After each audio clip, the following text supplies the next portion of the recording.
Hola, soy Lisa Aguilar y estoy muy contenta de poder compartir nuevamente con ustedes este espacio para transmitirles un poco de información que nos ayuda a entendernos mejor a nosotros mismos y a relacionarnos de una mejor forma con los demás. En esta oportunidad les hablaré de un tema muy interesante, las emociones en el cerebro humano. ¿Sabemos qué es una emoción? ¿Qué impacto tiene en nuestro cuerpo y nuestra mente? ¿Cómo se forma una emoción? Durante este tema, trataremos de obtener una noción de cómo surgen las emociones en nuestro cerebro y la importancia de gestionarlas en función de nuestro beneficio y bienestar personal. Primero que todo, definamos qué es una emoción. Se dice que las emociones son reacciones fisiopsicológicas, es decir, tienen una implicación en nuestra mente, pero también en nuestro cuerpo, y que experimentamos los seres humanos cuando nos exponemos a ciertos estímulos. Es decir, si por alguna razón sentimos enojo, ese enojo lo vamos a percibir por lo general en la parte superior de nuestro pecho. Igualmente, el miedo, la frustración o el amor van a ser percibidas en nuestro organismo en una zona específica. A diferencia de los sentimientos, las emociones son pasajeras, es decir, el miedo o la felicidad que experimentamos por una buena noticia dura por lo general unos pocos instantes.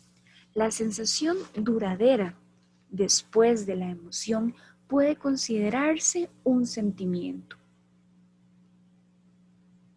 Existen muchísimas emociones, son todos aquellos estados intensos que resultan muy claros y definidos.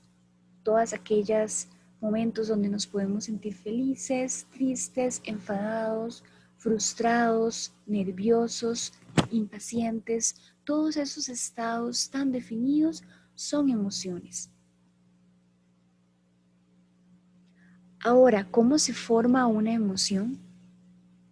Este aspecto resulta muy interesante, ya que para que se formule una emoción es indispensable contar con dos elementos. Uno es el estímulo, quiere decir aquello que está a nuestro alrededor o inclusive puede ser algún pensamiento o algún recuerdo. Y el segundo es una creencia sobre ese estímulo, lo que nosotros hemos construido como idea en relación a ese estímulo. Veamos el caso de este niño. El estímulo evidentemente es el perro y la creencia que tiene sobre él es que todos los perros muerden. Así es como en la mente de este niño surge un gran miedo y se echa a correr. Si en un caso contrario el niño hubiese tenido otra creencia sobre los perros, que son bonitos, que son cariñosos, probablemente se hubiera intentado acercar y hacer un contacto con el perro. Tal vez su emoción en este caso hubiese sido muy diferente, hubiese sido quizás curiosidad. Así es como comprendemos que lo que creemos de los estímulos es precisamente lo que nos va a generar una emoción específica. Ahora vamos a conocer cómo está constituido nuestro cerebro y cómo esto determina nuestro comportamiento. Nuestro cerebro cuenta, podemos decir, con tres etapas. Cada una es como una parte de la mente que trabaja diferente a las demás. Vamos a conocer cada una de ellas, su principal función. Esto nos ayudará a comprendernos mucho más y a ejercer un control en nuestras emociones. La primera de ellas es el conocido sistema reptiliano. Es la parte más primitiva del ser humano, es decir, nuestros primeros ancestros contaban con esta parte del cerebro que se encarga precisamente de reconocer estímulos directos y de controlar los músculos, el equilibrio y funciones automáticas de nuestro cuerpo. Esta es la parte del cerebro que percibe inmediatamente el peligro y que nos lleva a reaccionar contra él, ya sea enfrentándolo o huyendo. El sistema límbico es el área donde se activan todas nuestras emociones y emite sus manifestaciones en nuestro cuerpo. Cuando nos sentimos embargados por el asombro, el miedo o la felicidad, nuestro sistema límbico se activa al 100%. Y por último tenemos, afortunadamente, el área del cerebro más desarrollado del ser humano, el neocórtex. Esta parte del cerebro se ubica, como podemos ver, en el área superior de nuestra cabeza. Es toda esa parte que está más cerca de nuestros ojos y es precisamente la encargada de razonar. Así es, esta parte del cerebro tiene la capacidad de controlar las áreas anteriores, siempre y cuando tenga tiempo de poder activarse y funcionar. Por ejemplo, si alguien nos golpea por accidente o bien con alguna mala intención, podemos desde el sistema reptiliano devolver el golpe a esa persona. Desde el sistema límbico podemos reaccionar enojándonos muchísimo y gritando improperios. O bien tenemos la posibilidad desde el neocórtex de buscar una solución sensata y favorable a la situación. Aristóteles nos decía algo muy valioso y muy interesante.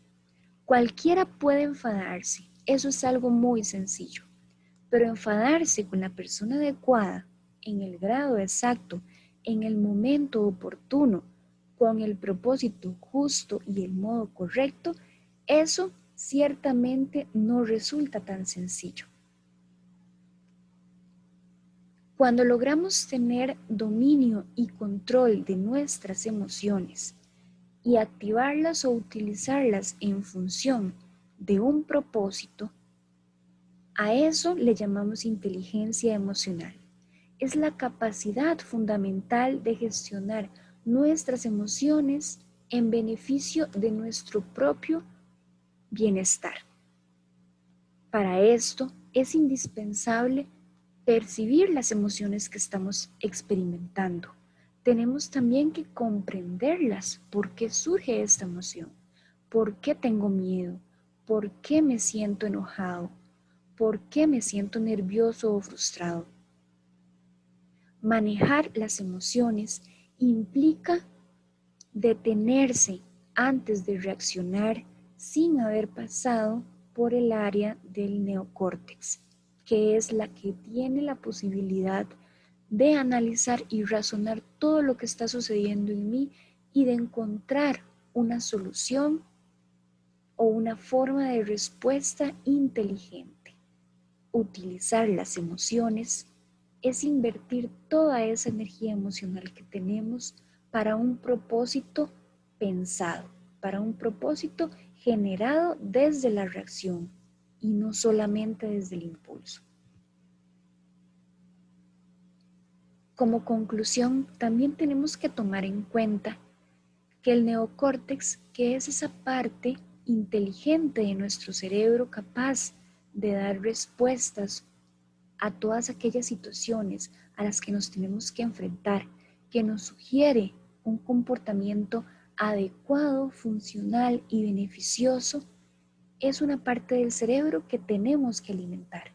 Es decir, todas esas creencias e información que tenemos en nuestro cerebro son el recurso para que él reaccione y nos dé esas respuestas asertivas.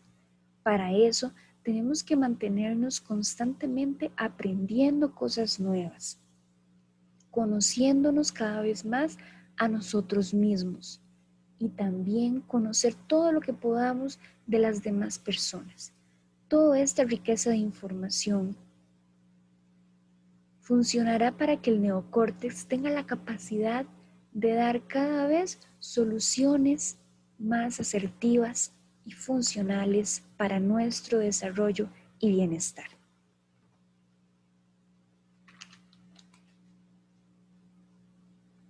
Les agradezco mucho su atención y espero que haya sido de su provecho esta pequeña introducción sobre el tema de las emociones en nuestro cerebro y la inteligencia emocional. Muchas gracias.